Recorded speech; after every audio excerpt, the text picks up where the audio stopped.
Hello दोस्तों, चिरंजीव जी के classes में आपका स्वागत है। आप लोग कैसे हो?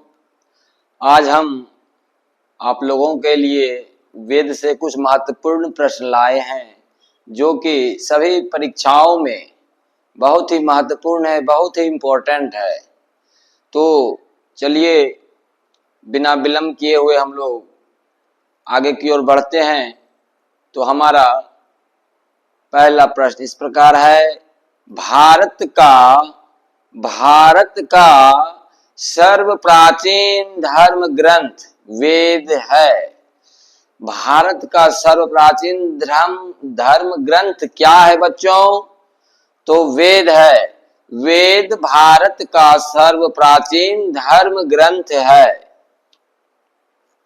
फिर नेक्स्ट है, वेद का शाब्दिक अर्थ ज्ञान होता है।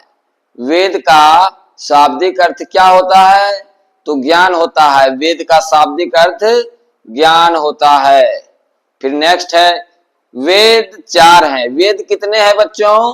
वेद 4 हैं। कौन कौन से? ऋग्वेद, यजुर्वेद, सामवेद एवं अथर्ववेद। इन चारों वेदों को संहिता कहा जाता है। इन चारों वेदों को संहिता कहा जाता है। किसको किसको संहिता कहेंगे? ऋग्वेद, यजुर्वेद, सामवेद एवं अथर्ववेद, चारों वेदों को संहिता कहा जाता है। फिर नेक्स्ट है, वेदों की रचना किसने की? वेदों की रचना ईश्वर ने की। अतः वेदों को अपौरुषीय कहा जाता है। वेदों को क्या कहा जाता है? अपौरुषीय कहा जाता है। फिर नेक्स्ट है, गुप्त काल में कृष्णद्वैपायन व्यास ने वेदों का संकलन किया। प्रारंभ में वेदों की संख्या कितनी थी? 3। प्रारंभ में वेदों की संख्या 3 थी। कौन कौन सी? ऋग्वेद, सामवेद तथा यजुर्वेद। अतः वेदों को त्रयी कहा जाता है। वेदों को त्रयी कहा जाता है।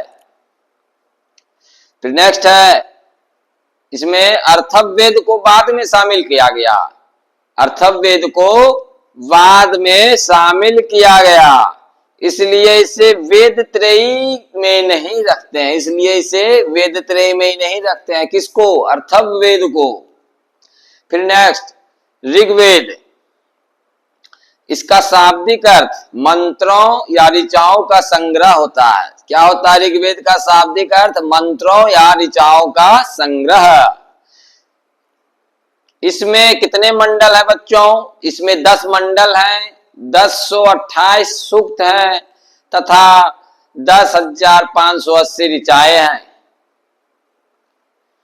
ऋचाओं की अधिकता के कारण ही इसे ऋग्वेद कहते हैं। ऋचाओं की अधिकता के कारण इसे क्या कहते हैं? ऋग्वेद कहते हैं।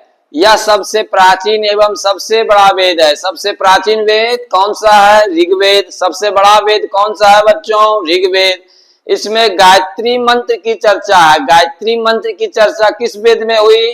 तो ऋग्वेद में, जो सूर्य भगवान को समर्पित है। गायत्री मंत्र किस भगवान के लिए समर्पित है? सूर्य भगवान के लिए।